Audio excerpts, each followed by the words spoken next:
Good evening. All right, we're here. I'm trying to get I don't use my laptop hardly ever.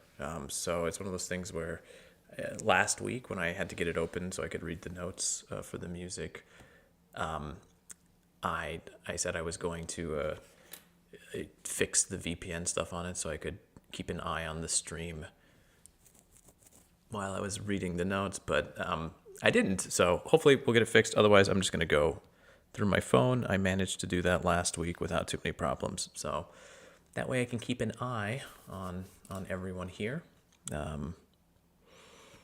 Yeah, we have a lot of releases this week. I know I've said in the past, I think it was 2 weeks ago, that I was going to try to cap myself out at 10, but we have 14 this week. Now, part of that is because 3, 4, 5, 6 of them are EPs.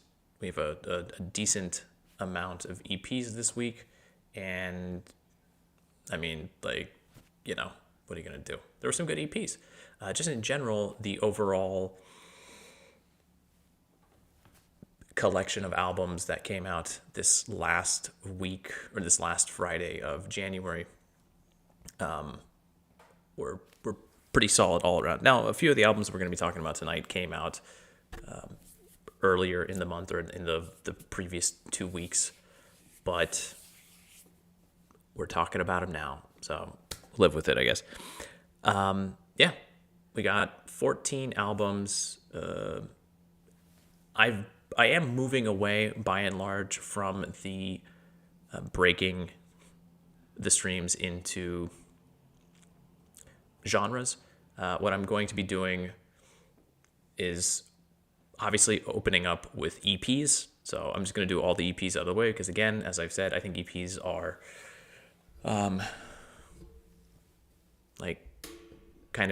they're very, very common, obviously, now in the streaming era because it's a lot easier to throw together 4 or 5 songs, record them, and put them out there and give your fans something to consume.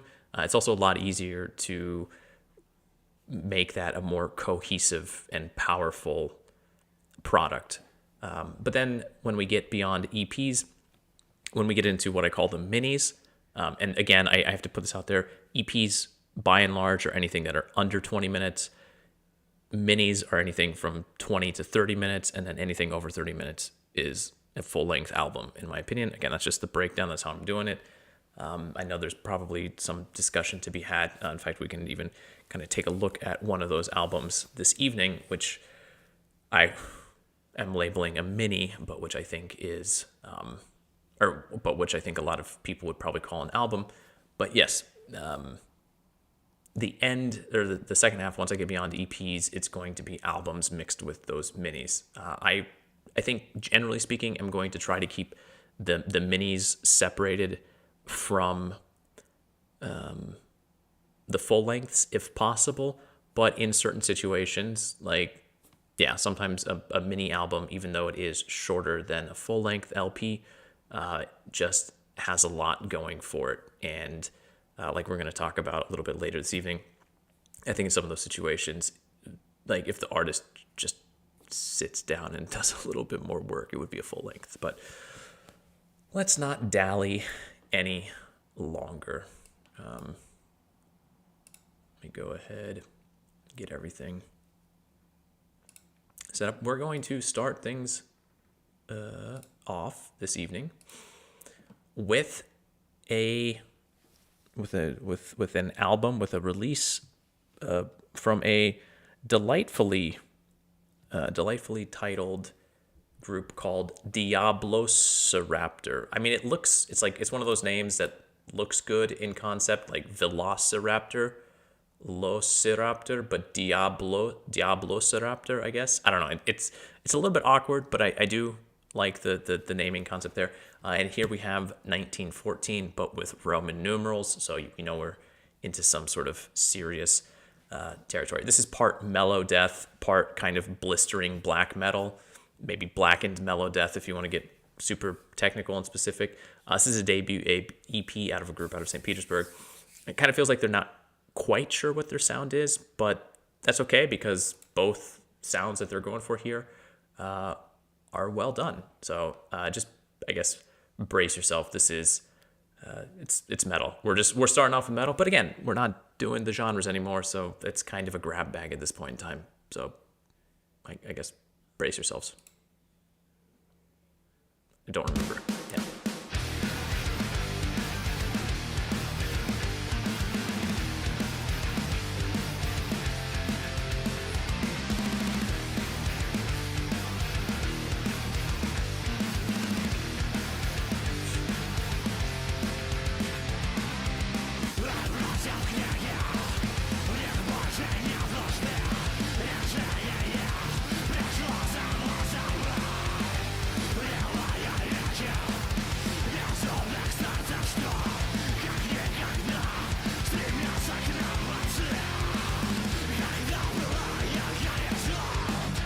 So we got that melodic death metal thing going on right here.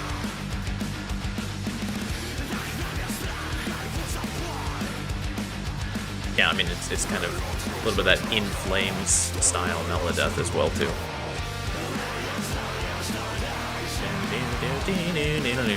That's like straight up In Flames. So the Jester's Race, I don't remember, it's been a long time. So you have that metal death, and then you have this one here, which is like more black metal.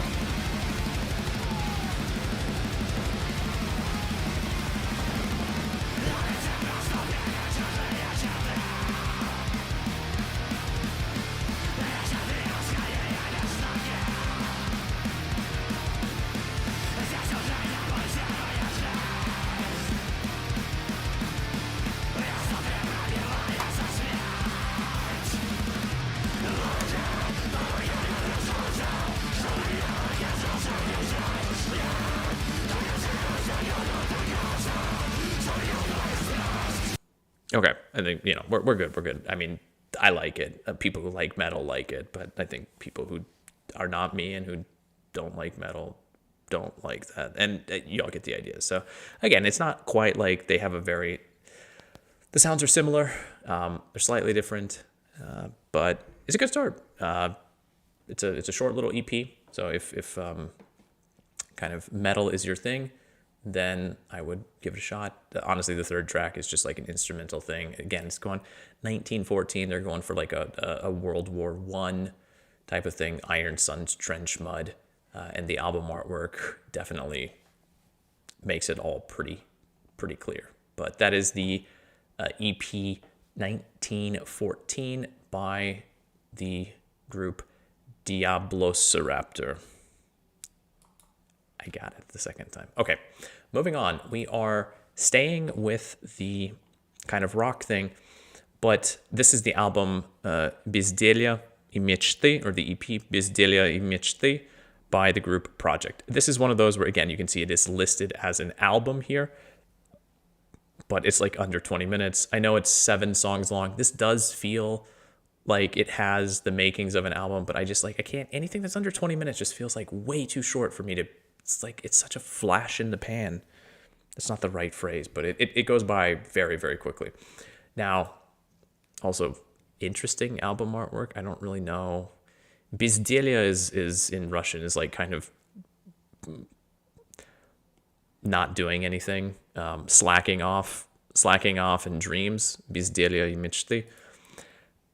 What we've got here is a group from Obninsk, which is in the Moscow region, and it's basically the grunge of Nirvana with a few tweaks made to it. If you remember last year, there was a group, Khadba, who had this kind of like pofigist style of rock and kind of like alternative punk. I don't know exactly. If you remember Khadba, then there's moments of that in what is basically like a Nirvana-esque album. But yeah, at listening to this EP, I constantly was just like, that reminds me of something from Nevermind, or that's like a moment from In Utero. And especially like the faster, more punkish B-sides, if you will. I feel like Nevermind doesn't really have any B-sides at this point, but yeah. but it doesn't feel like a knockoff, right? It just feels like a group of people who really, really love grunge and really, really love the sound of Nirvana, and like that's just the music they play, which in 2026 is kind of nice. We haven't really talked about any grunge on this. I mean, I think maybe there have been some bands that are grunge adjacent, but it's nice to see that the sound is still alive and well. So let me just jump into it a little bit. I guess we'll start with the first track. I don't remember exactly here.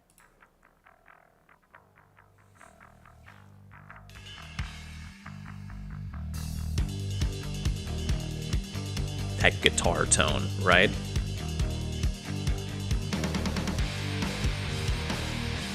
I mean, I feel like we all love Nirvana at this point in time, so...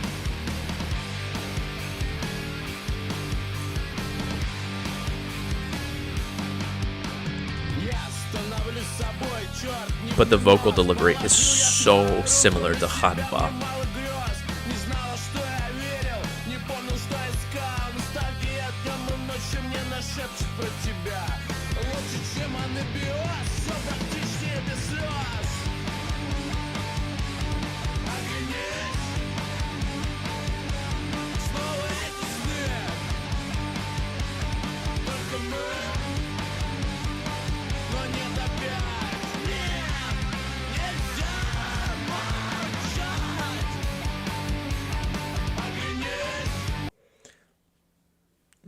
Jump ahead a little bit.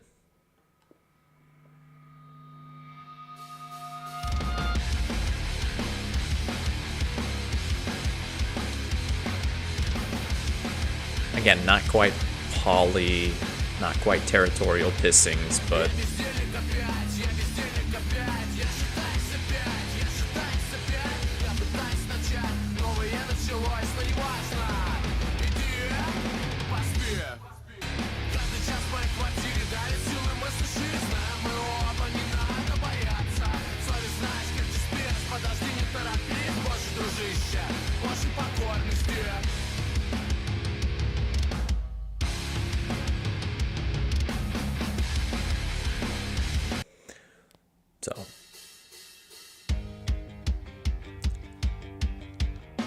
again, you cannot tell me that like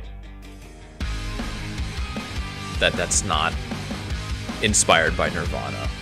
It is 100%, but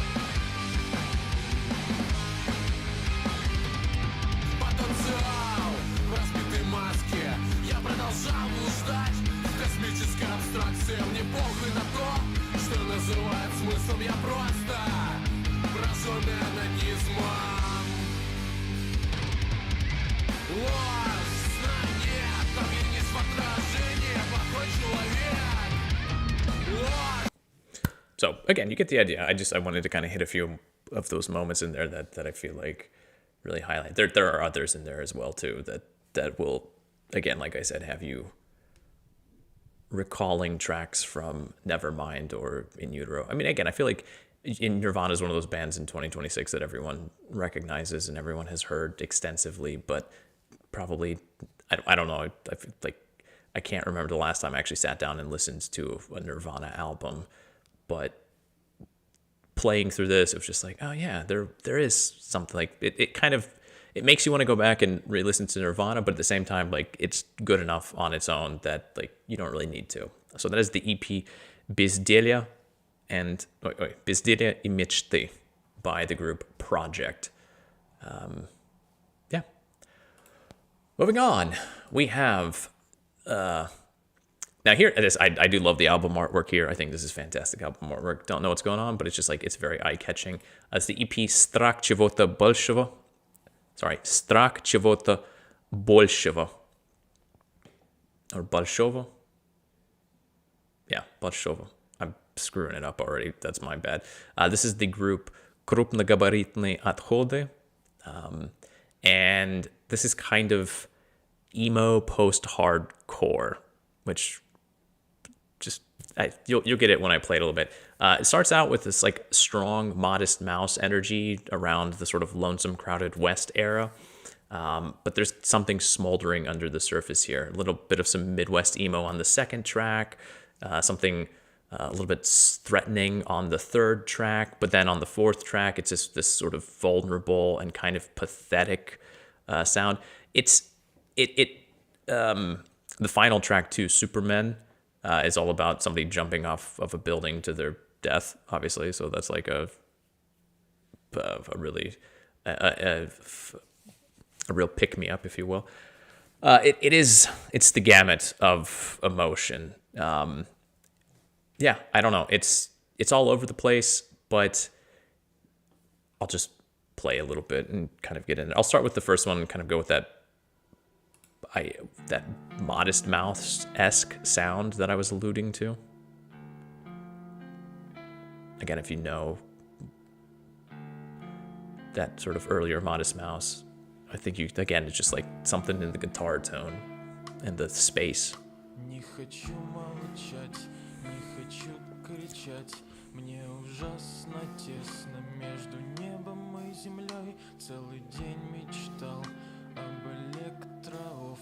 So it starts out very emo.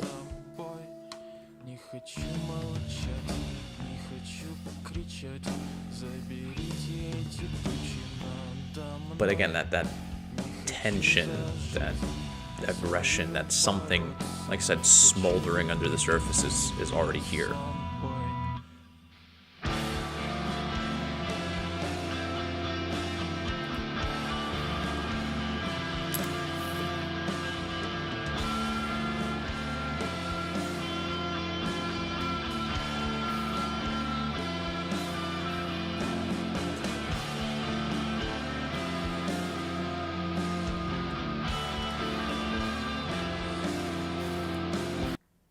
But then, like, I want to get... The title track is kind of where it all breaks through and comes together.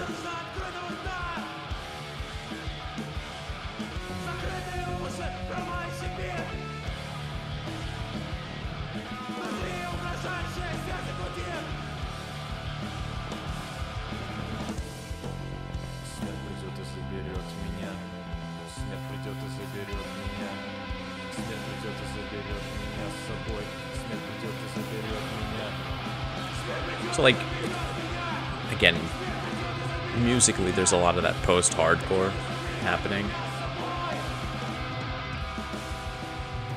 But lyrically and vocal delivery-wise, feels a lot closer to emo at times.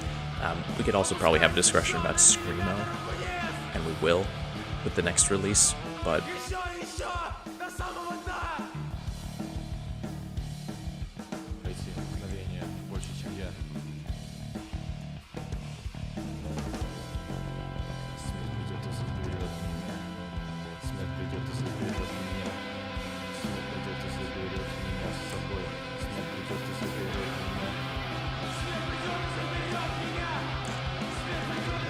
Смерть придет и заберет меня, which is like, death is coming and taking me с тобой with you. So like, it's definitely like lyrically a very morose focus throughout this.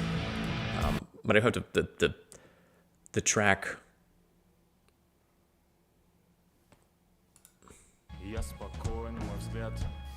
of someone leaping off the top of a building is surprisingly upbeat. It's one of those, like, if you didn't know the lyrics and didn't know what was going on, you would not realize what is going on here.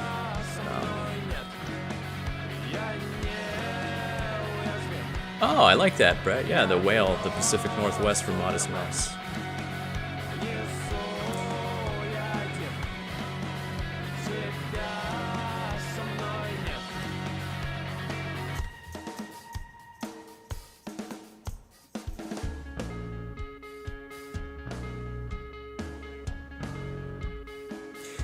It's interesting, like, the whole Modest Mouse thing too, because it especially here in Russia, I don't think Modest Mouse just was not as big of a group here. But there are times listening to some of this music that it just kind of feels like maybe it's accidental, but it sometimes it feels so overt that it like can't be an accident. I don't know.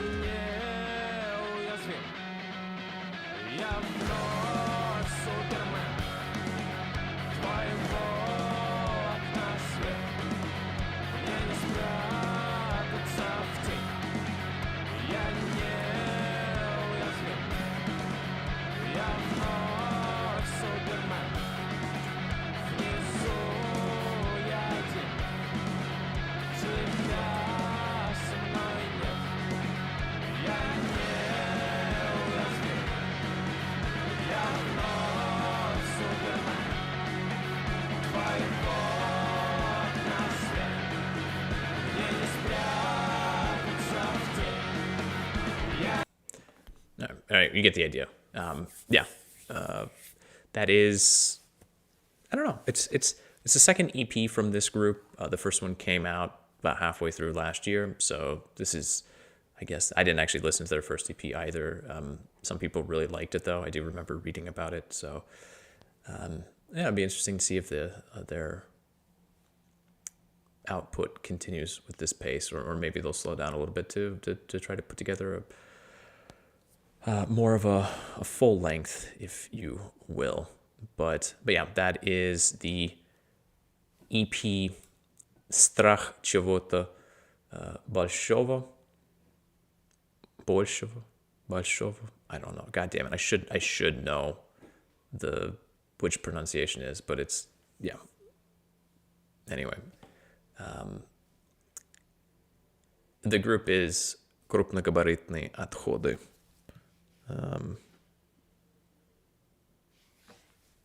Moving on.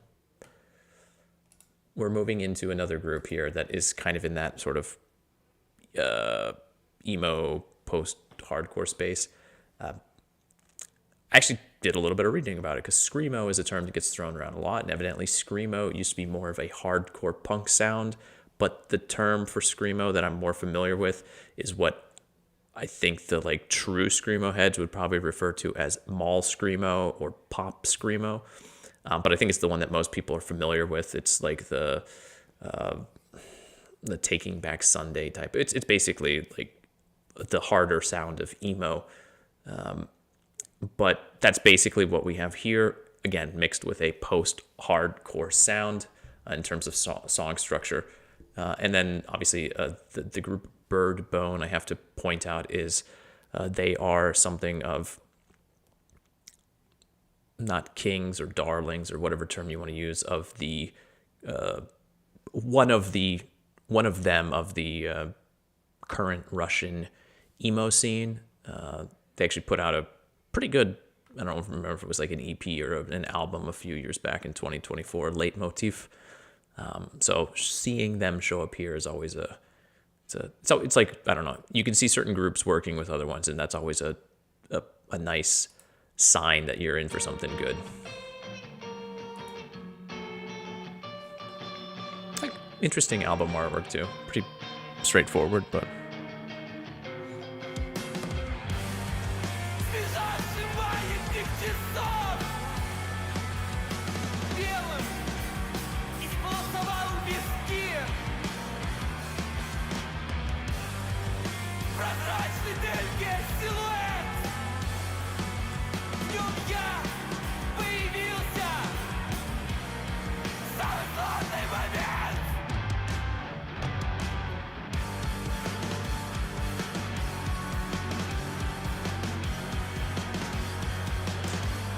oh, the group is Yourneck, and the EP is Vitражи. Probably should have mentioned that, but we have a nice quiet part in the song right now, so.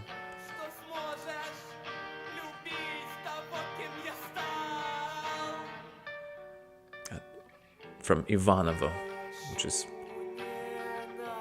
kind of to the northeast of Moscow. Just, yeah, geography.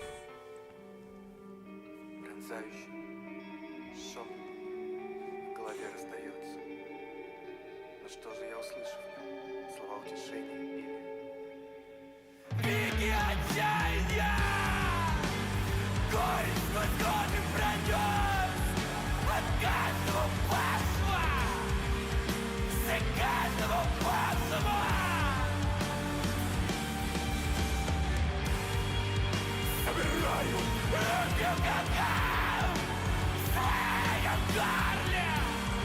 So again, you can hear like the kind of like the screamo or the mall screamo or whatever you want to call it influence there. But again, musically, there's a lot of post-hardcore here, like we heard on the КРУПНОГАБАРИТНЫЕ ОТХОДЫ album, or release.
So yeah, again, similar, a little bit different though, maybe a little bit stronger, more aggressive than the last release. But I think that they do have a lot in common. Again, a lot of that sort of emo, post-hardcore, just slightly different approaches to that. So that is the group yourneck, and the EP there is Vitражи.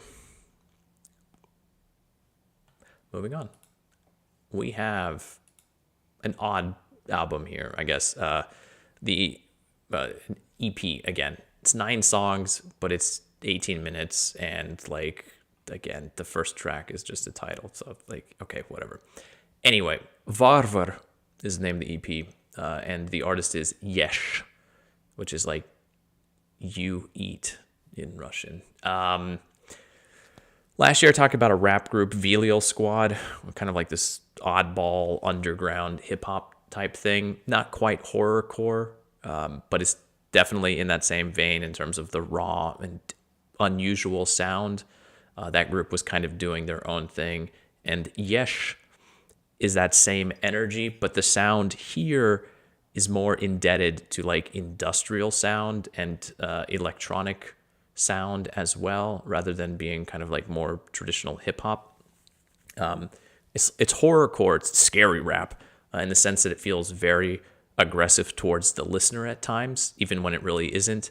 The lyrics here often are going for that kind of like patsany, the guys, the dudes, kind of from the sort of poorer industrial regions.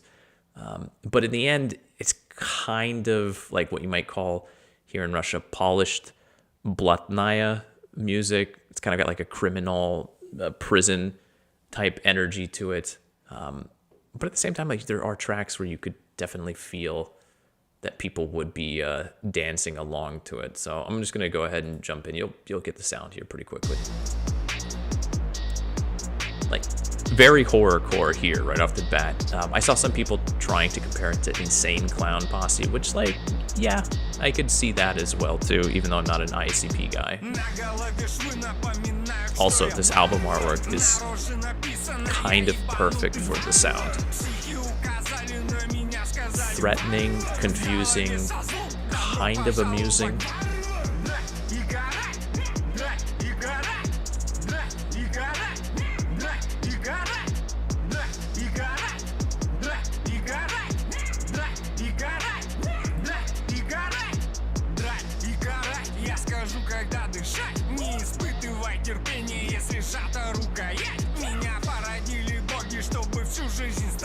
Like his delivery is kind of all over the place, but like this is one of those tracks that, like I said, kind of feels like you could even be dancing along with it, but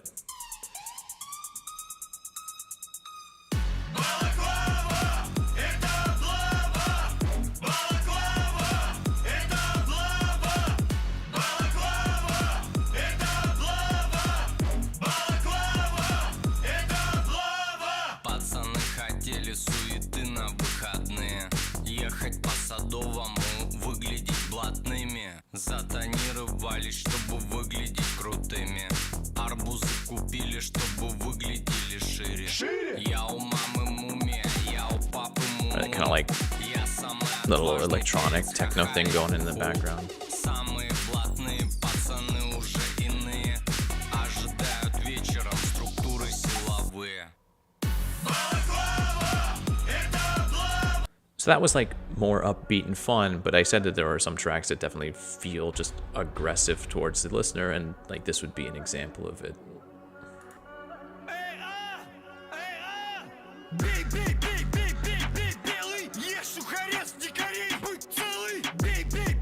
Like, so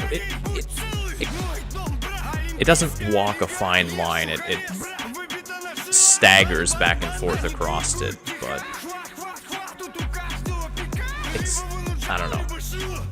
It's definitely an interesting EP, different, an interesting release. So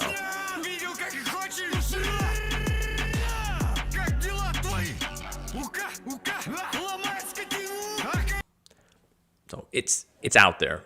It is obviously rap, it's hip hop, but it's definitely something from outside of, I think, what we normally get here when it comes to Russian rap and Russian hip hop, which is like good, because even though there is some really good stuff when it comes to Russian rap and Russian hip hop, I feel like a lot of the times now it just feels like the same, and it's probably to some degree the same incestuous little pool of artists in the States or in any country after a given period of time, but it does kind of feel like here in Russia there's just like 10 artists and they just kind of bounce around from one person's album to the next, but it's not really the case here. That is the EP WARVAR, which is like barbarian, from the artist Yesh. And then we got the final EP. And this one, yeah, really like this one. Again, it's called an album, but 17 minutes long. I can't do it. This is From Me, Behind Me, Side A. It's lo-fi indie. Kind of calls back to the days of Bon Iver when he first began experimenting with electronic textures. But also around that same period of time when the rap game kind of began paying attention to the indie scene and also working together with artists from the indie scene. I don't know, the tracks here kind of are seething with this underlayer of what feels like hyperpop energy, like this sort of like really big banger songs from hyperpop that can come out. But there's this gentle melodic indie folk layer over a lot of it. The percussion is also doing a lot here. It ranges from modern indie R&B, similar to Frank Ocean, to more off-kilter indie rock. So the percussion, the drumming is it's doing a lot here as well too. And honestly, well, I'll play it for you here, and you'll get, I think, the idea a little bit. But so there's a little bit of that sort of, like a little bit like Chance the Rapper, but like that kind of indie plus rap thing.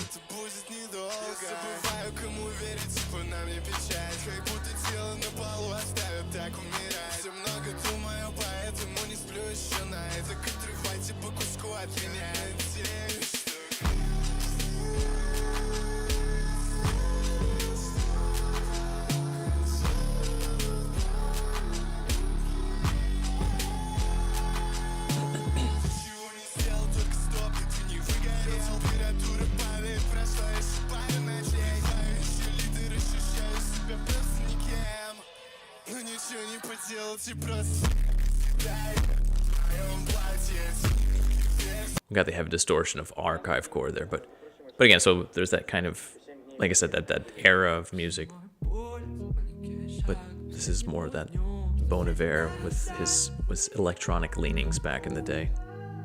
Probably still, it's been a long time since I've listened to him.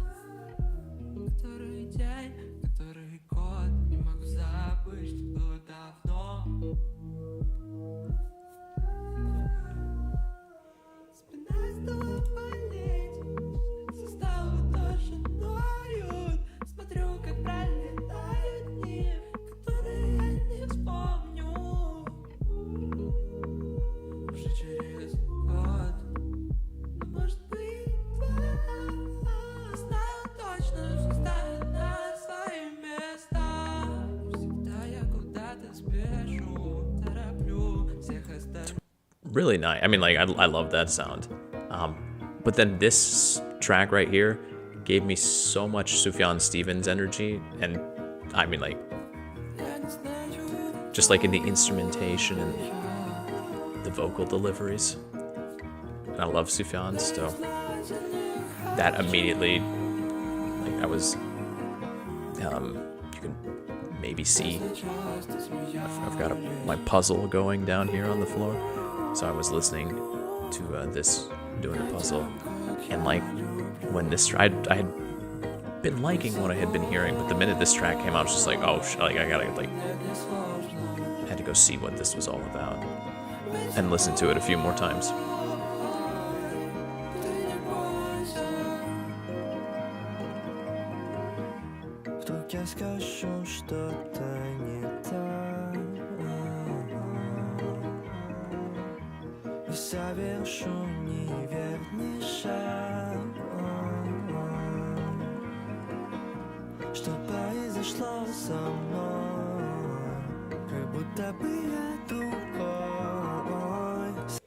So yeah, again, it's definitely indie. It's definitely got that lo-fi thing, but there's the electronic aspect there as well.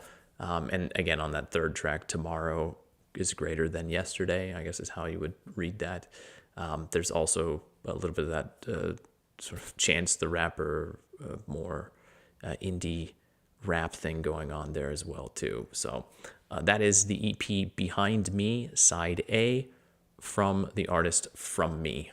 And I do believe that last year was their first release with, or their first, like, frommee, which I think was also, yeah, it's like, it's not an album, it's an EP. But anyway, yeah, so really good stuff. I'm really interested in seeing what more will come from this artist in the future. But now we're moving on to more full-length releases. And the first thing that we have here is a release from Pasha, who died last year. More realistically, I'm going to say it's by the artist STUDMIRE with Pasha. Now, evidently Pasha had been working with STUDMIRE, like doing electronic music. Pasha was a very active musician, all things considered, even though he was kind of out of his gourd half of the time. Like, he still was very active, not just in the rap scene, but kind of with other genres as well. And evidently he and this artist STUDMIRE had recorded 2 albums worth of material before he died. The first one they actually released in October, I believe, of 2024, and then Pasha died like in the first half of 2025 for sure. I want to say it was like maybe in February or March. And they didn't end up releasing, or STUDMIRE, I guess, didn't end up releasing it. So now it's being released. And a lot of people have seen this as a cash grab, or of this artist using Pasha name post-mortem as a way of attracting attention to himself, which almost surely is the case as well. Although STUDMIRE has said that any proceeds from this album will go to Pasha son. So, like, I guess that's one way of alleviating the or negating the cash grab accusations. Musically, this is fine. It's not bad. I kind of enjoyed it.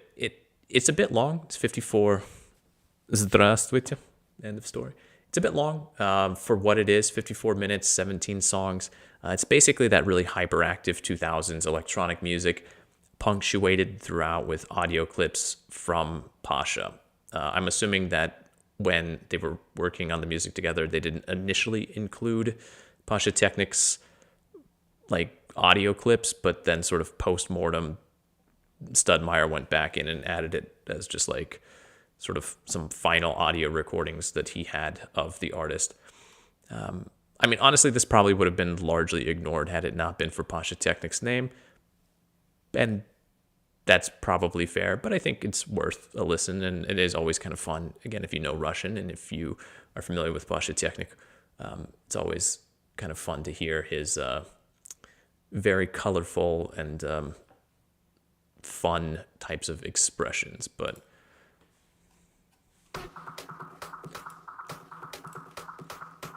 Album artwork is, it's okay. It works. It works for what this album is too. So.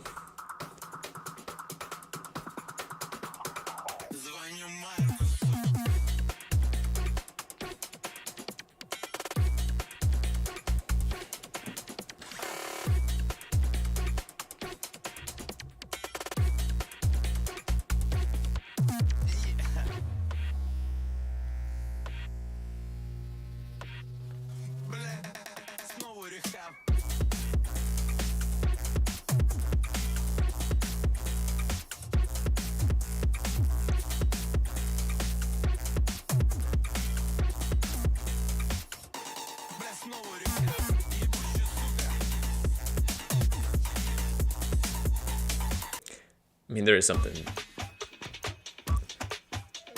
kind of with that electronic music, and then Pasha technique, like just kind of just like there under the surface. It works. Приготовьтесь к выполнению гимнастических упражнений. Выпрямитесь, голову повыше, плечи слегка назад. But yeah. Я выбираю спорт.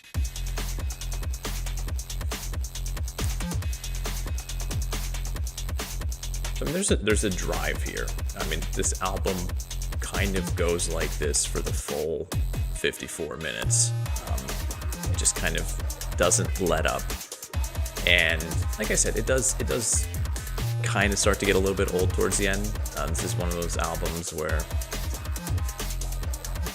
like you can just throw it on at random because all of the tracks kind of have the same energy. But yeah, I don't know if I would like actually sit down and actively listen to the whole 17 tracks again. But it is entertaining in that sort of, I don't know, like early 2000s electronic big beat. I don't know, whatever the hell this is.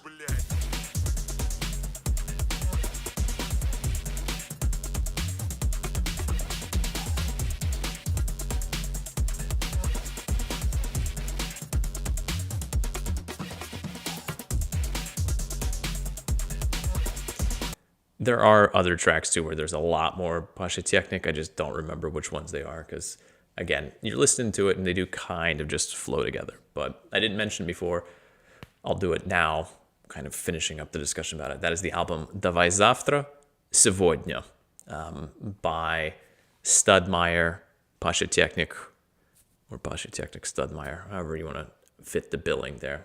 So kind of just an oddball little electronic thing there.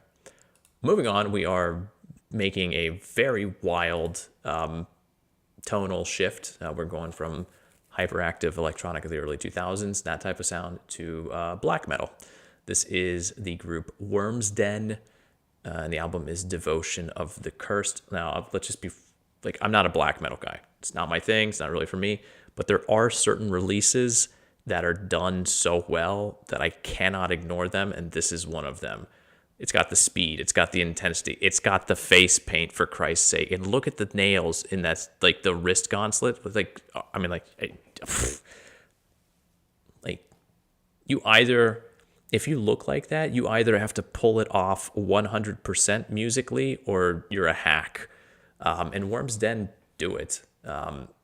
It's classic black metal, but there's like plenty of melody throughout it. It's got these like all of these little hooks as you're listening to these tracks. So these are not short tracks, right? 5 minutes and 24 seconds is the shortest track on this. But even that, they don't drag, which is odd because the 7-minute black metal tracks typically drag.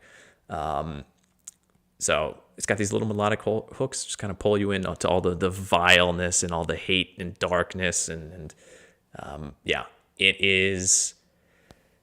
If you're a fan of the heavier stuff, then this is for you. Even if you don't maybe normally do black metal. But, oh damn, which one is it? I think this is the one I want to go with.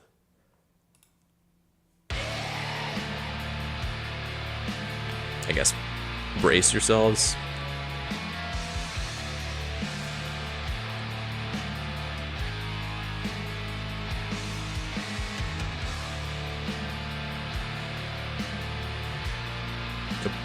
pretty traditional, or nothing too out of them.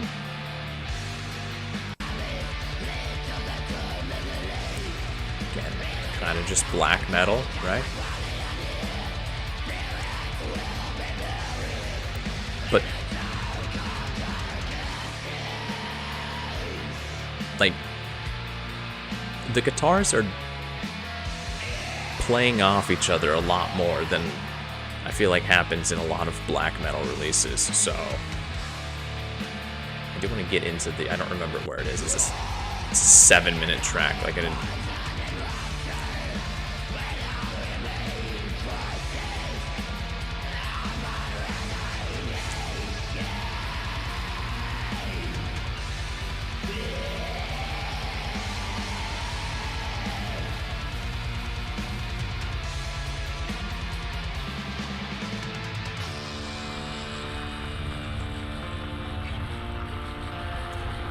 As is always my out in these situations, it's quite hard to like showcase a 7-minute track, but without just like jumping around and making it sound completely muddled. But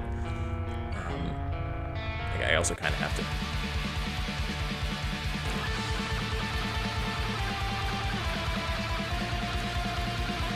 It's good. I don't know. I don't like black metal. I'm just gonna put that out there. I'm not a black metal fan, but I did like this album. I listened to it like at least 3 times. So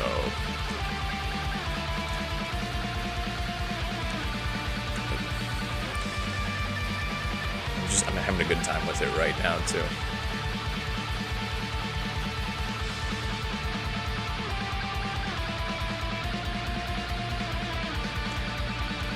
I don't know, even though it's fast, even though it's black metal, like the way that it's intense, but it's also still kind of melodic and light in instances like this, or in moments like this. And there's a lot of that throughout the album. So I'm gonna.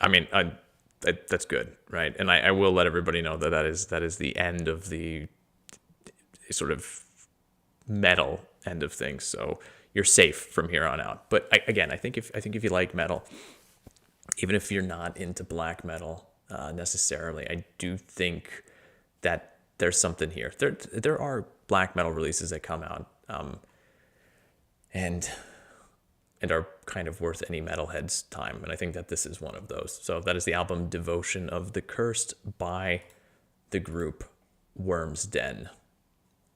So serious. So serious. Although I like to imagine that those are like those little battery-powered candles. I don't know. They're just too perfect. But I know that's not the case. These guys are true cult. But anyway, moving on. Again, we are shifting gears entirely. The transmission is going to fucking drop out the bottom. This is the group Aeroecho, with the album Kessonka. I'm not entirely sure. I think that's the pronunciation here. This band out of Voronezh, I'm just going to be really direct with this. They love Muse and they love Radiohead. And if you like Muse and or Radiohead, you're going to be confronted on this album with just a slew of tracks that recall various moments from those bands' careers. With Muse, I should probably clarify too. It feels like the album, I can never remember it, Black Holes and Revelations, and then what's the one? The one before with the yellow album artwork, Symmetry, or Origin of Symmetry, like earlier Muse at this point in time. That's the Muse sound that I'm talking about. It's big arena rock. It's just got a bunch of emotion and artistic turns in there. I'm going to play a few tracks. So the first one, again, really is just Muse right off the bat. Лучше было бы промолчать, но мне так сильно на все это наплевать. Нервно дышим, пойдем на лифт, закончим быстро, оставлю все для чужих. Место мое, кресло с краю, идем навслед. Декомпрессионный сплин меня трясет. Грынок синтаксис не убивает мой страх. Я чувствую кислую мин, кошмарный бред, безумнее этого на свете. I mean, I like, again, I was having a good time with this album because I do like older Muse and I do like Radiohead too. So you could maybe, I feel like obviously Muse has probably quite a bit of Radiohead influence in their music as well too. So it's maybe like a Matryoshka type thing here where you open this and you get Muse and you open that and you get Radiohead. But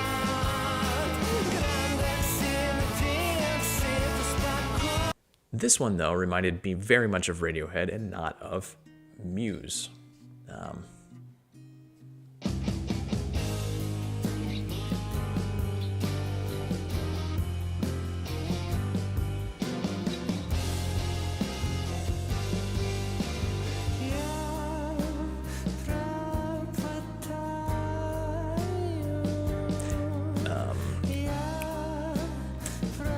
Polyethylene, I believe, is the track I'm thinking of.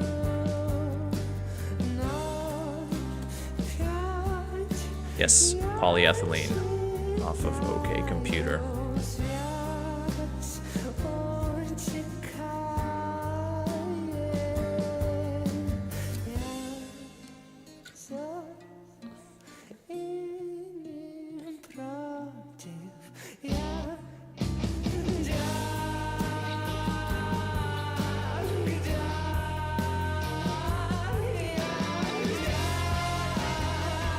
And it does go back and forth. Like, it does eventually kind of go into that Muse thing again, too. The sort of self-titled track has a lot of Radiohead there as well, too.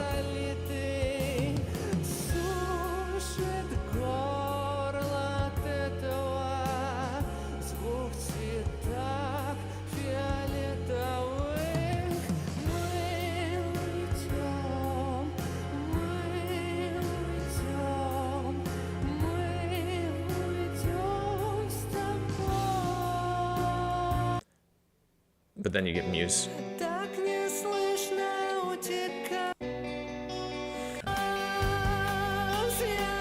It's I don't know, I guess I'm just gonna say like a 50-50 split where half the tracks feel like Radiohead and half the tracks feel like Muse, although I do think it's probably a little bit more skewed in the Muse direction, but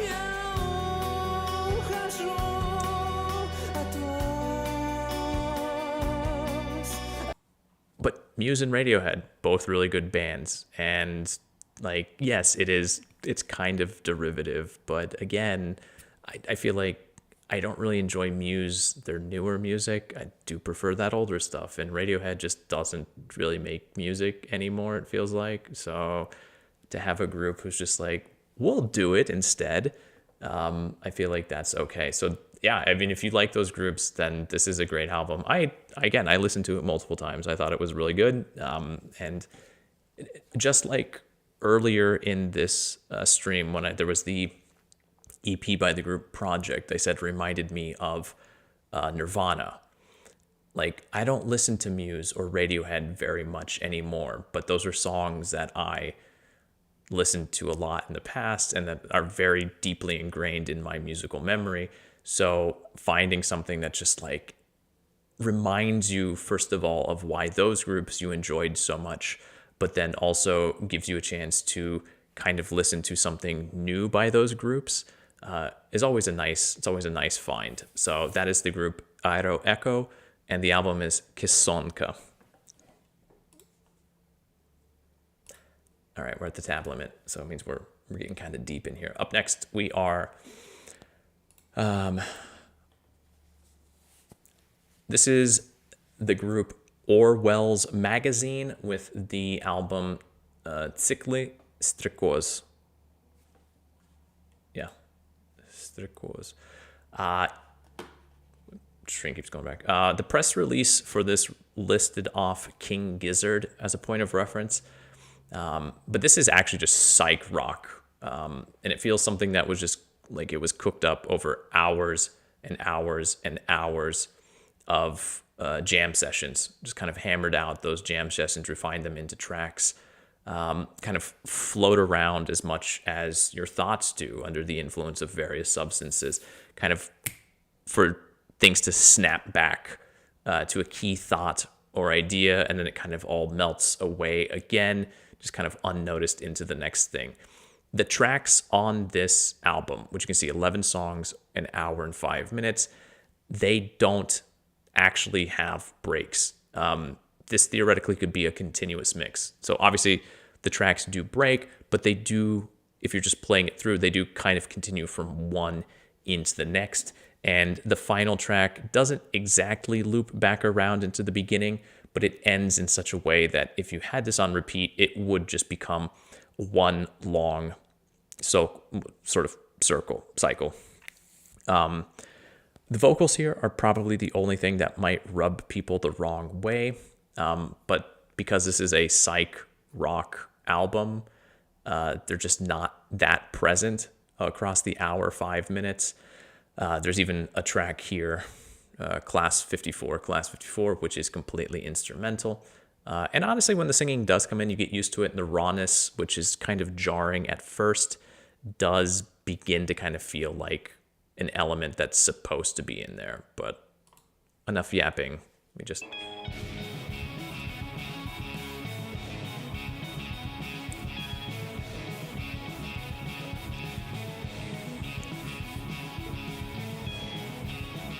And if it's difficult over a 7-minute black metal track to really give you a good idea of what we're getting into, then what is effectively a 65-minute long track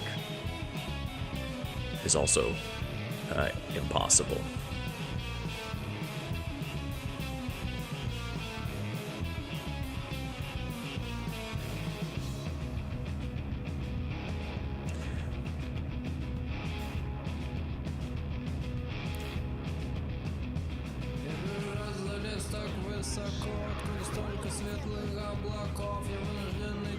Like, it's not bad.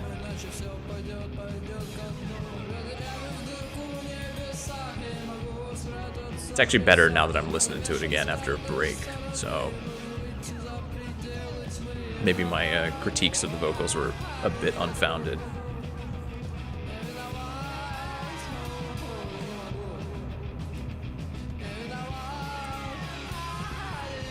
I'm just gonna jump ahead though.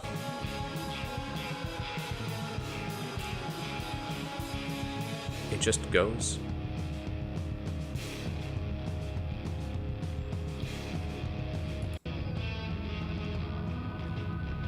Has morphed into something else here.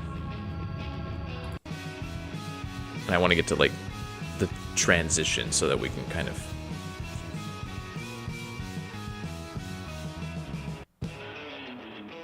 like, again, with Spotify there's a bit of a cut, but it should go from one to the next. And it's actually not even the best transition, all things considered.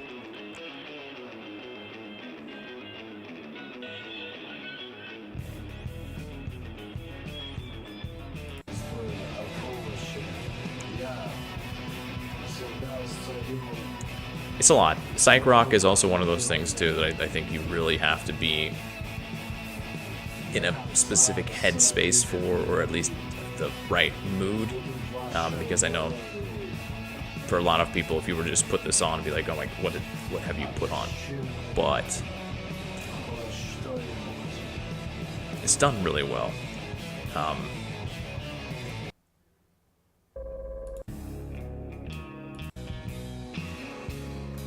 So if you like prog rock, if you like, if you liked the release from last week, the 2-track TSIKLY, I believe was the name of the group, with Bomba Nastoящего, then this release too, I think, is like, it's got that same energy, but in a much larger way. Like even the song titles and stuff, it feels very psychedelic.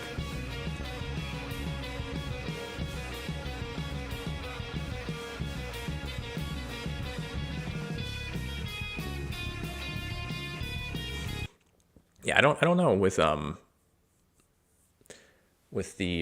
vocals. It didn't really remind me of anyone necessarily, but end of story. If you can figure it out, let me know. I would be curious to hear and then see if I can hear it as well. But anyway, yeah. So if you're into kind of psychedelic rock, it's got a little bit of a prog edge because it just like goes and goes and goes, and the tracks morph and flow and sort of like a lava lamp type thing. Then I would give this a shot. It's nice. It is nice. I was a little turned off by the album artwork at first. I wasn't really sure what I was getting into. I do feel like it needs a bit of some tweaking here because it's close to the psych rock thing, but maybe the font just feels a little bit off. But anyway, it's not really important. That is the album TSIKLY, STREKOZ, by the group Orwell's Magazine. And I don't think these guys have... no, they do. They actually do have quite a few releases. I think with the... oh, yeah, they've got 2 EPs and then 3 albums. So these guys have been at it for a while. Which you can tell their sound is quite tight and well-honed. But moving from psych rock to electronic music, we have the artist plenka, with the album Unheard 2. Now, plenka's a musical artist that I've known about for a few years now, thanks to Yandex Music recommendations back when that service, I don't know, I was using it much more frequently, and the recommendations were like really, really good. Plenka's one of the artists that they recommended to me. I'm just like, damn, okay, yeah, I'm all about this. I didn't even know he was Russian at the time, because that was back in the days when Yandex still had musicians from other countries aside from Russia, like basically all artists from around the world. That's beside the point. Plenka, for his birthday, released a collection of tracks that had kind of been left on the cutting room floor from his other releases, and he took those sort of floating tracks and assembled them into a bit of a musical narrative. I don't know, it's just the type of electronic music that I love. Kind of, it at times will make you want to dance. Kind of got that dance energy, but it's also mostly kind of reflective and atmospheric. Never too brooding or too glum, but it definitely has that as well too. So.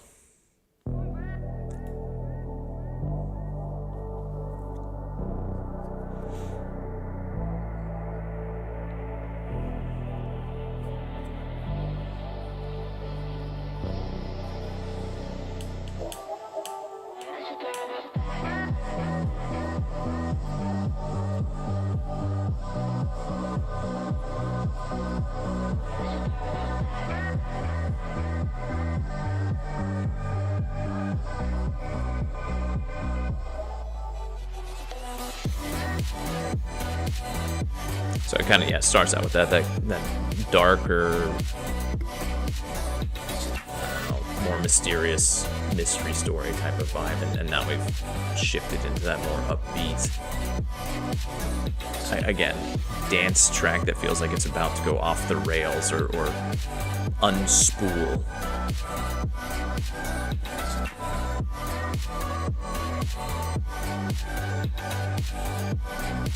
I mean, obviously Euphoria is going to be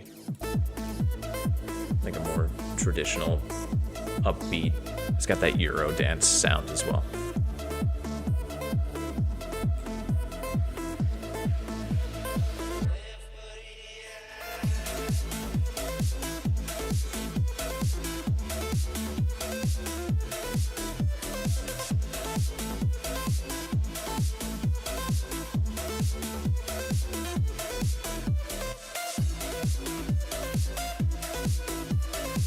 but there's a darker edge to it as well too. Like, that's just kind of the sound of the artist by and large.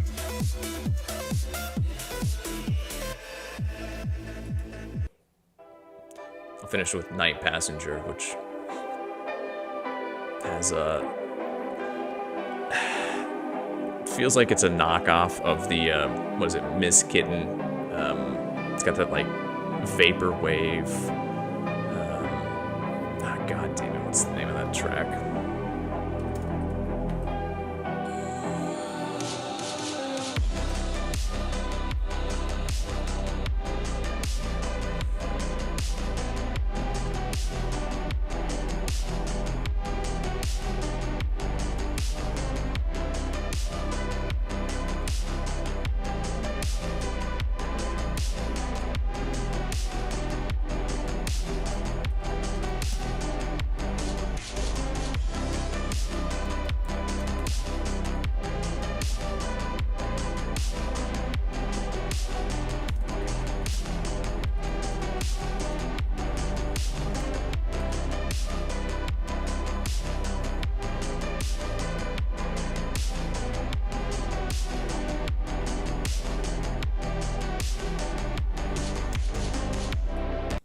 I cannot find the name of the track that it reminds me of. I probably should have looked into that before. I kind of had forgot about it. Just was listening to it earlier. But it's I'm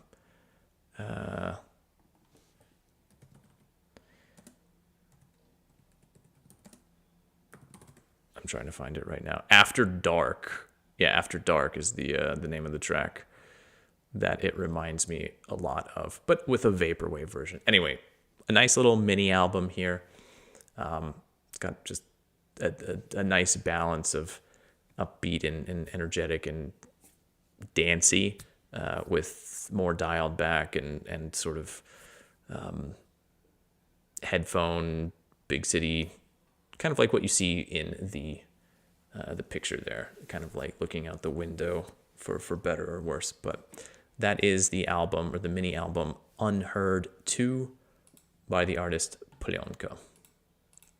All right, we're getting to the final three here.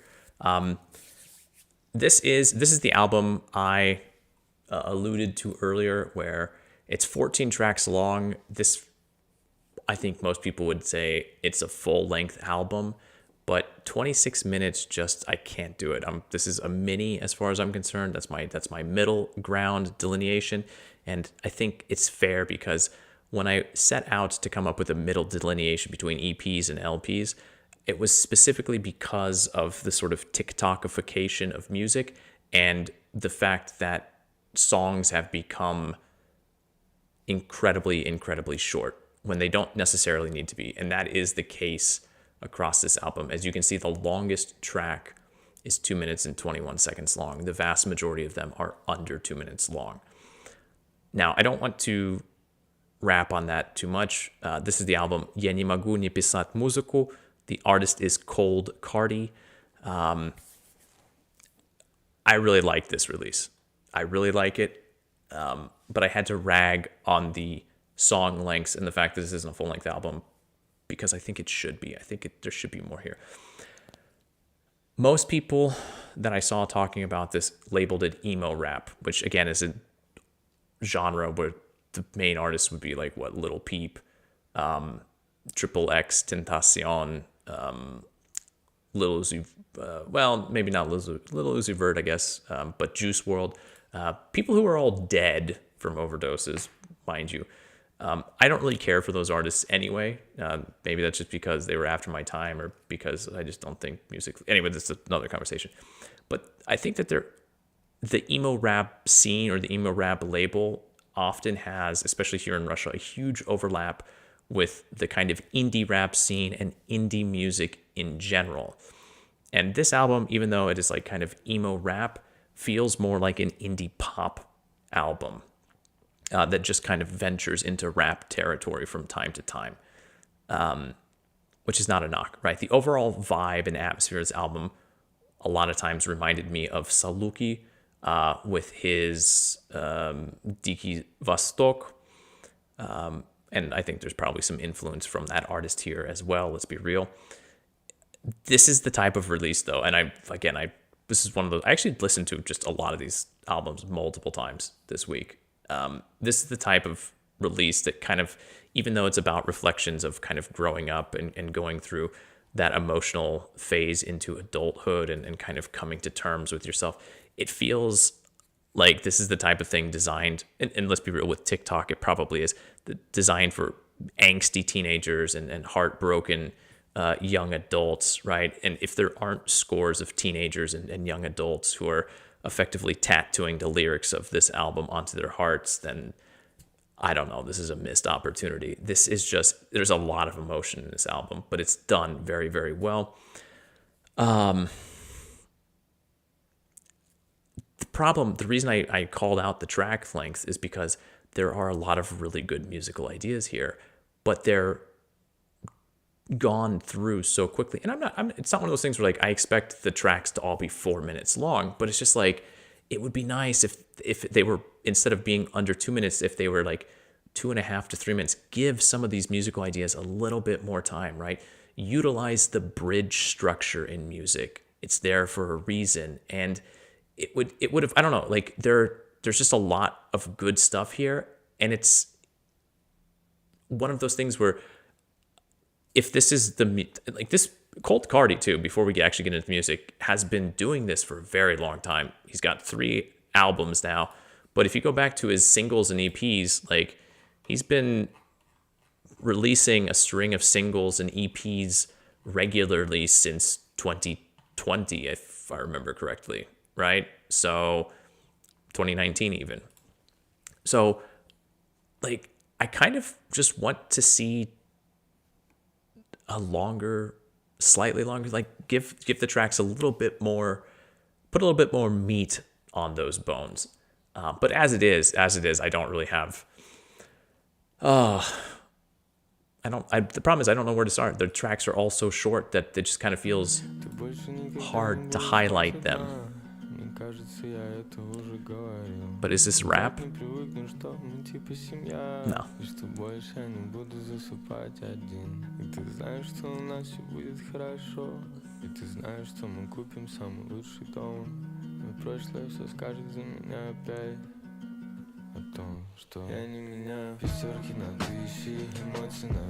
Again, we stray into that territory, but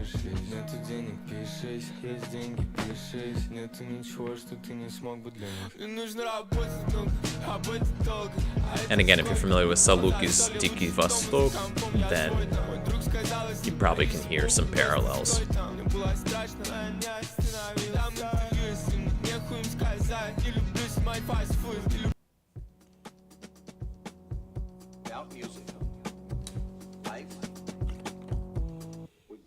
Днем бы забыть это так же, как выключить свет в коридоре. Накроет, будто умер во сне и не понял. Они говорят со мной что-то не так, и я больше не спорю. Чувствую себя как смазанный кадр, я просто хуёвый исходник. Мне бы посмотреть на всё со стороны. Черно-белый цвет, сука, я так вижу мир. Мне бы навязать еще один мотив. Они меня ждут, сука, я ведь должен им. Они сказали, я спас им жизнь, но я не верил и падал вниз. Они сказали, я спас им жизнь. Что вы несете, блядь? Я не могу не писать музыку. Я не кричу, я проверяю акустику. Ты же веселый, бро, почему вся твоя музыка такая грустная? Я просто жду, когда... Yeah, Bones is actually a really good reference too. I guess, like, it doesn't... I get the rap thing, and I can understand the Nichio as well. But, like, there are enough tracks like this, too, where it's just like, I can't call this rap. And when half of the release is this as well, then it's... I mean, I guess maybe that is just what whining rap or emo rap is, but... I don't know. I always hate to just be like, it's rap because they're reading the text off.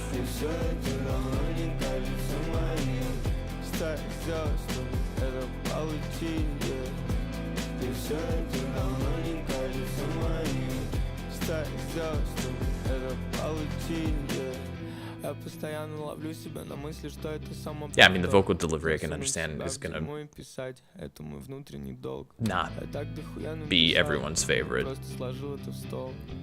Это сделал не я, это сделал мой ёбаный внутренний торг. Как лучше? Может так лучше? Или прыгнуть на фит к тому, кого сейчас больше слушают? Или больше слушать себя? But I think musically here, across these tracks, there's just like enough ideas musically that kind of grab, and I don't know, it also helps, like, До сих пор волнуюсь, когда пишу, when you что go ты through the whole хотя thing бы from start to бывает, finish, it actually does feel a little bit more, курить и смотреть в окна. У меня есть то, что feels a little bit more давно cohesive, I guess is what I would say. мы встретимся But завтра. I really do wish that these tracks, like, they start and they start immediately, and then they just finish immediately, and I think that, like, I don't know.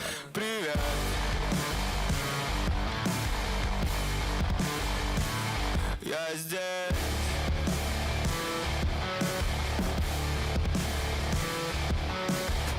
Привет.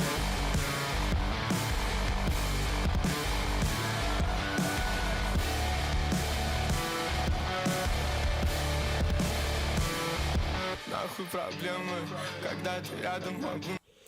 So yeah, very specific sound, I guess. And yes, as End of Story said, this will find its listeners, or the listeners will find it one way or the other. I don't know. I really liked it, but again, I think this is one of those things where it's and I guess that's always the situation with musicians. I get that the short tracks are a part of it, but it does feel like it's one of those things where, again, and especially with an artist who's making music like this, as they get older, you can't make this type of music forever, right? Like, it's the same thing, I guess, unless you're Drake, and then you just make the same sad boy rap stuff until you're dead. But like, at a certain point in time with Drake, it kind of feels like, dude, you're 40, stop. And I don't, like, Cold Carti is obviously not Drake, and he's never going to be Drake. So, like, I hope that with time he does start to expand his song structure a little bit and mature and grow a little bit as well too, because there are a lot of good ideas here. And I did find myself, like, not humming, not singing along, but just, like, really getting caught up in the music on this release. Again, not even so much the lyrics or the whiningness of it. That actually kind of begins to feel like a part of the music itself, like it's supposed to be there, in the same way that, like, emo musicians a lot of times can have voices that are like, I don't know, man, like, that's not really great, but it kind of works. So yeah, anyway, I really like this release. Actually really liked all of them this week. But this is «Я не могу не писать музыку», I Can't Not Write Music, by the artist Cold Carti. All right, now these last two, I mean, this one, I honestly thought it was a joke at first, and it is. This is a gimmick. It's a comedy album of sorts.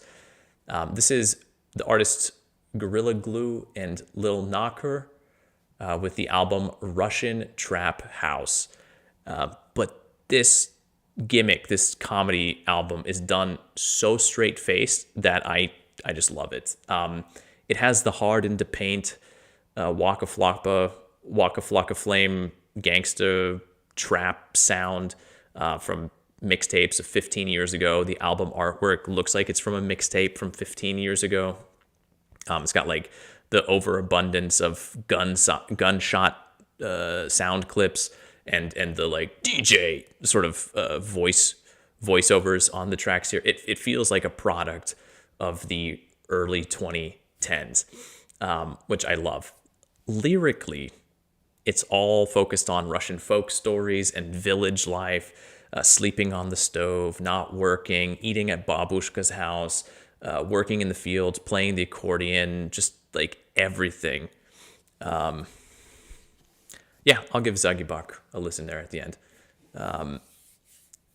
so yeah, it's not about the street hustle and stuff like that. It's all about the village life in the most stereotypical way possible. These guys actually are on the top 10 or they were for US listeners for Spotify, right? Thanks to TikTok and some of the videos and like just people's reaction to it, they broke into that. So the gimmick does seem to be working. The one complaint I might have is that it's kind of monotone. It does kind of start to drag towards the end or like the halfway point. But honestly, I lived and I thrived during the mixtape days of the early 2010s and like that whole era of rap. So, and like back in those days, it was over 20 tracks on a mixtape. It was kind of more or less the same thing the whole time. But the whole reason you were listening to it were the beats and those few lines every track that would just absolutely floor you. That's all here in spades. There's no going back to those days of mixtapes and the rap community. But revisiting it like this is just like a fantastic little blast from the past. I also want to mention too that these guys recorded the album via stream. So like they would be streaming the recording process and getting feedback from listeners from probably largely in Russia, but theoretically from around the world in live, like in real time, and making changes and adding things as they went. But, oh man, what do I want to start with? We're going to start with the accordion track.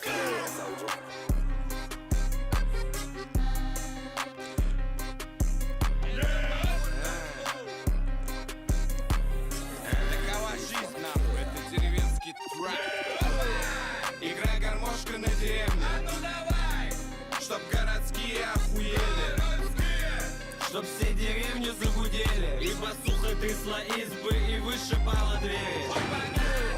Игра гармошка на деревне, чтоб городские охуели. Чтоб все деревни загудели, и басуха трясла избы, и вышибала двери. Уход дрова на санях, захожу в сельпо. У местной продавщицы Гали беру самогон. Слышь, горожанин, ты не путай, здесь мое село.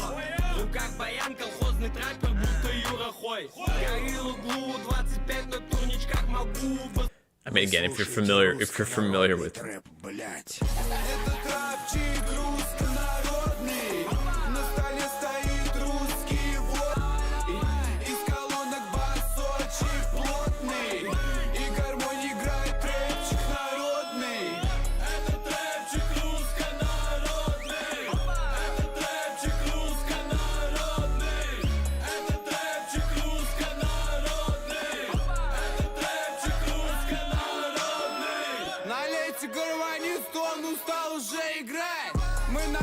самогонки, идем танцевать. Ты хлопнул с нами самогонки и сразу же спать.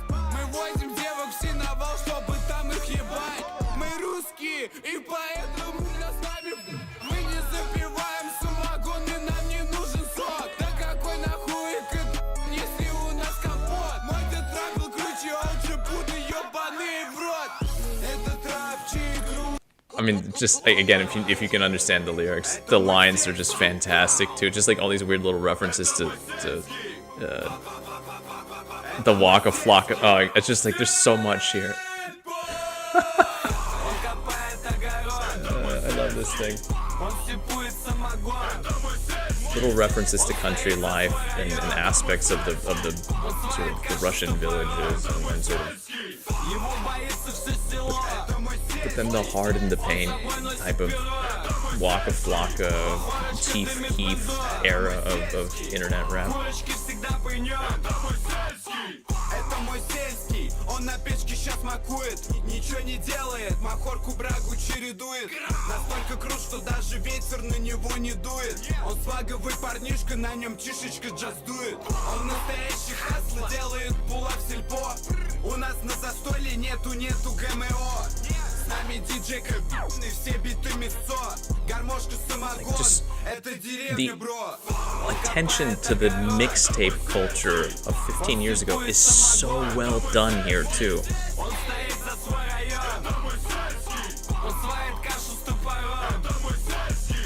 yeah, end of story. At least one of their tracks has blown up on TikTok, probably multiple ones at this point in time. And I don't even like, that's just, I've seen it through the grapevine myself, but I don't know.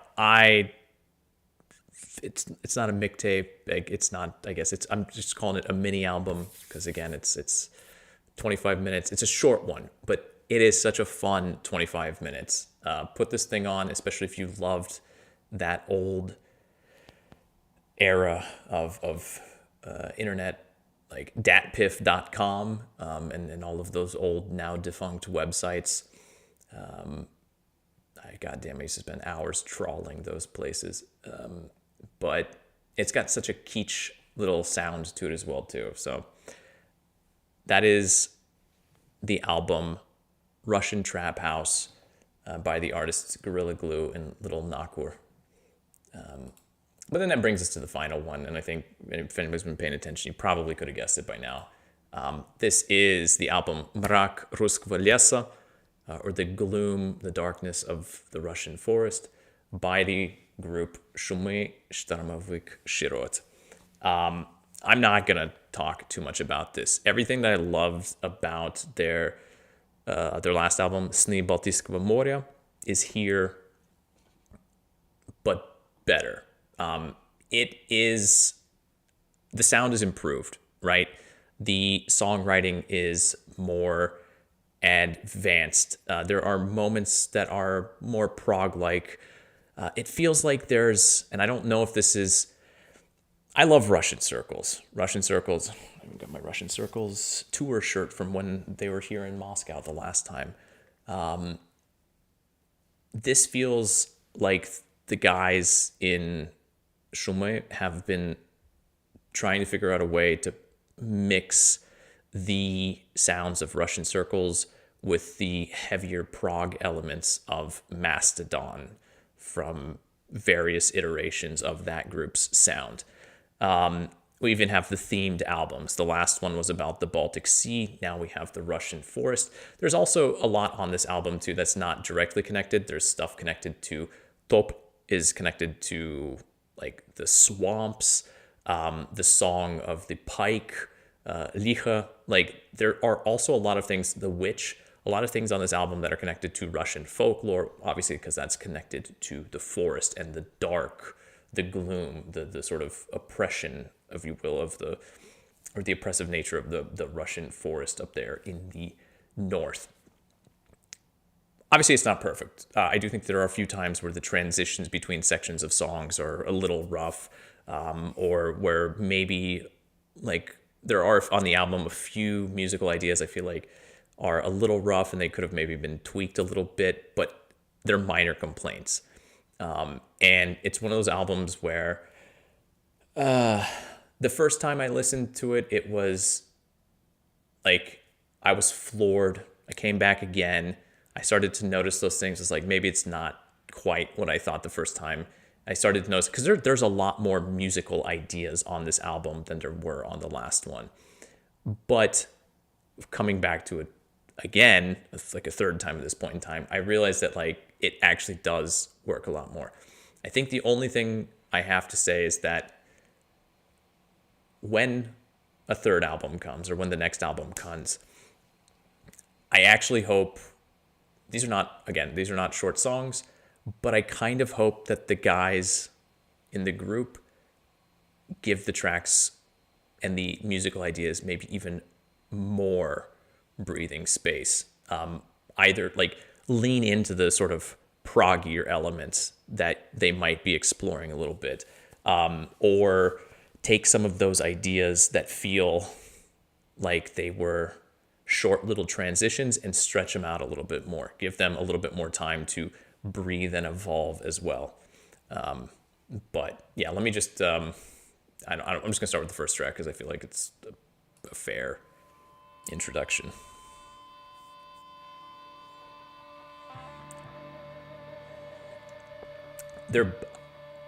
Again, I'm not an expert by any means either, but their playing has gotten a lot tighter as well too, on all fronts, like guitar, bass, drums too. The fills on the drums too are more involved than they were on Dreams.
By and large, like that speedier section there at the beginning, there's a lot more speed on this album, I think. Where a lot of the last album was like these types of riffs like we have here. This one favors speed quite a bit more.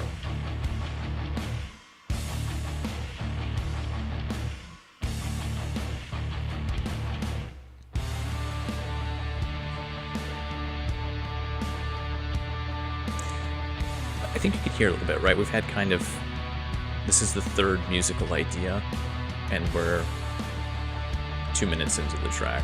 Like the first 30 seconds were an opener, so, right? Like, I know the speed part was the intro to get us going, but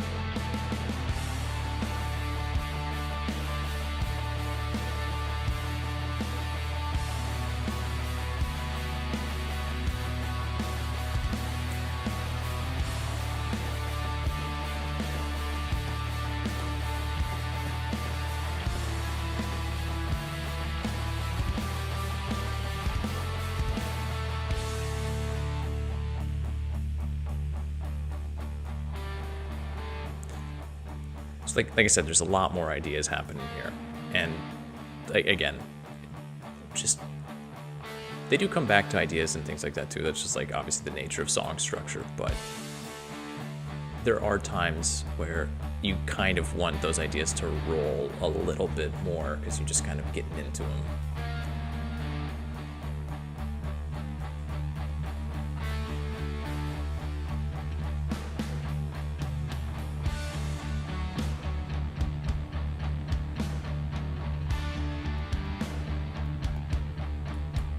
I mean, yeah, that's...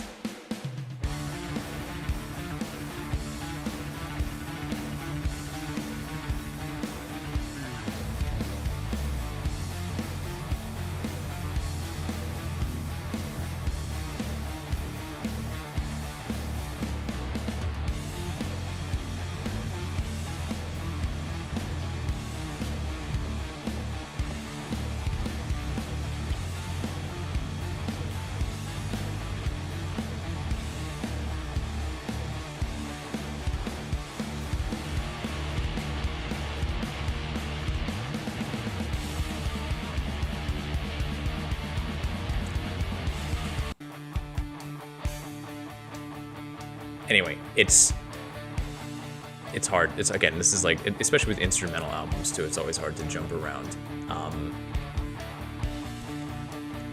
I guess I would just recommend putting it on and letting it play through. It is only 40 minutes long. It's not super. It just kind of...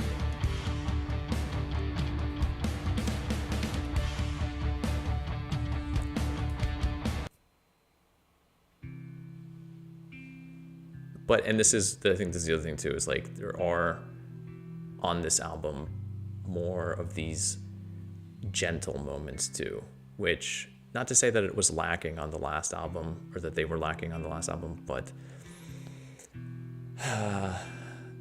they're more pronounced and they're more front and center here. I think that's good. It shows that the songwriting is evolving and getting more complex. And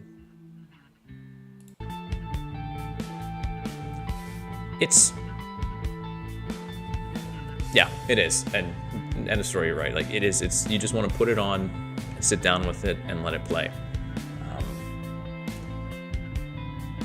But really good album. Their Dreams of the Baltic Sea is one of those albums that I still listen to from time to time. And this is gonna just like kind of get put up there again. If you like post rock or post metal in the sense of, again, like Pelican or Russian Circles, that heavier end of the post rock spectrum where it's just heavy post rock. I guess they're technically post metal, but anyway, that's like a weird discussion to have. Really good album, just solid all the way around. Definitely top pick of the week, and probably, all things considered, the best thing that I heard in January, or that came out in January. But then again, out of the 5 Fridays that we had in January, there were only releases really on 3 of them. So not to this is, I think, going to still be one of those albums that I listen to throughout the rest of the year. But that is the album Mrak Ruskого lesa by the group Шумы Штормовых Широт. Okay, we've got a quick I gotta get the oh no, it's not what I wanted. Yeah, delete the group. Also, why did I open a playlist? Okay, sure, whatever. We're looking for Zaги, Заги Бок, and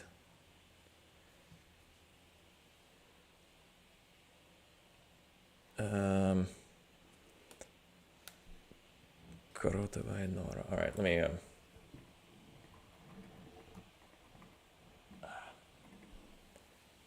there we go. All right, let's give this a listen.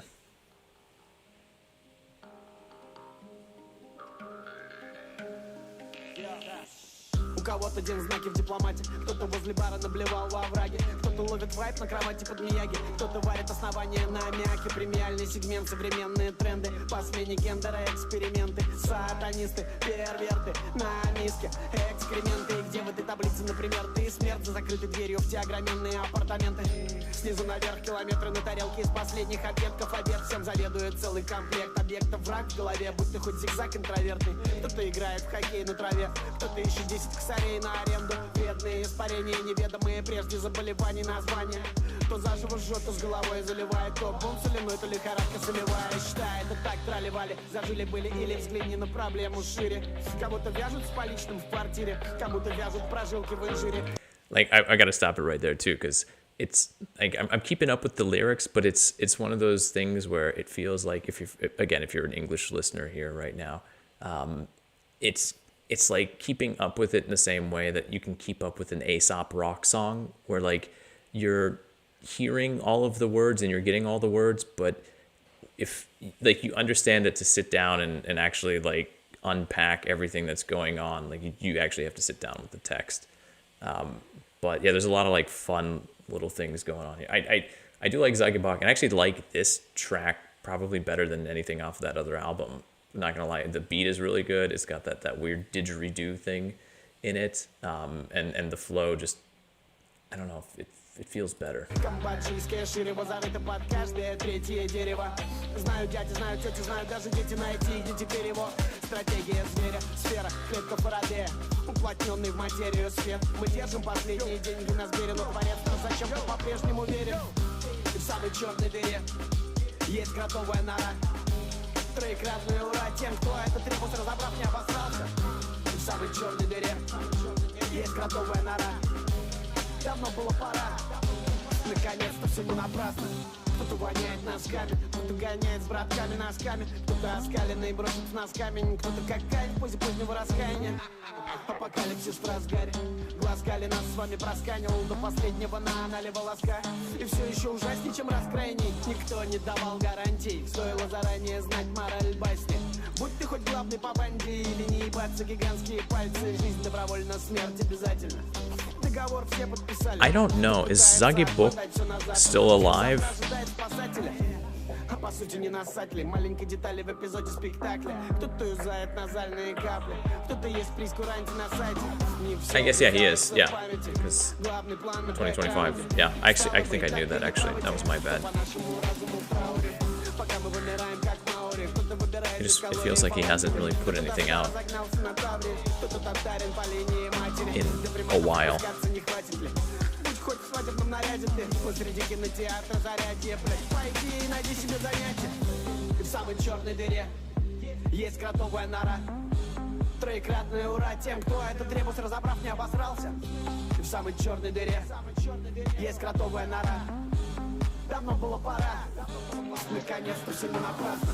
И в самой черной дыре есть кротовая нора. И в самой черной дыре есть кротовая нора, в самой черной дыре, кротовая нора, в самой черной дыре, есть кротовая нора, в самой черной дыре, кротовая нора, в самой черной дыре, кротовая нора.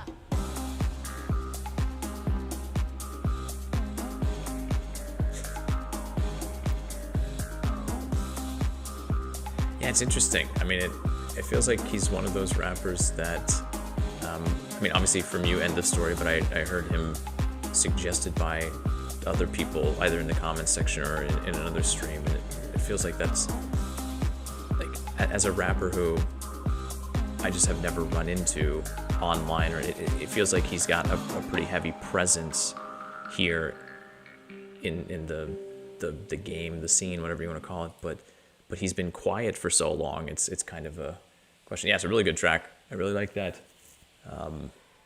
I also would like to know if he's gonna put out some new music anytime soon or ever, because that's, yeah, it's good stuff. Anyway, yeah, a little bit longer, a little bit more than I perhaps Sasha School, yeah, so that makes sense. A little bit more, a little bit longer than I think I initially intended, but that would be the case. I could have limited myself this week, but I decided to go ahead with it, and yeah, I don't know. I last year I kind of had that hard and fast rule of when a new month begins, I stick to the new month, but I'm gonna probably keep with that this year.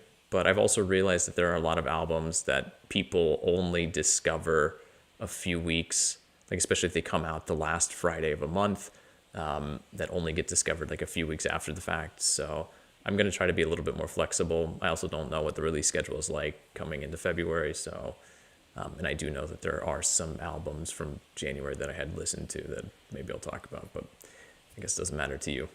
It'll all be new music as it is, but I'm going to wrap it up. It's late enough. I've been doing this long enough. And yeah, everyone have a good evening. I'll be back with more music next Thursday.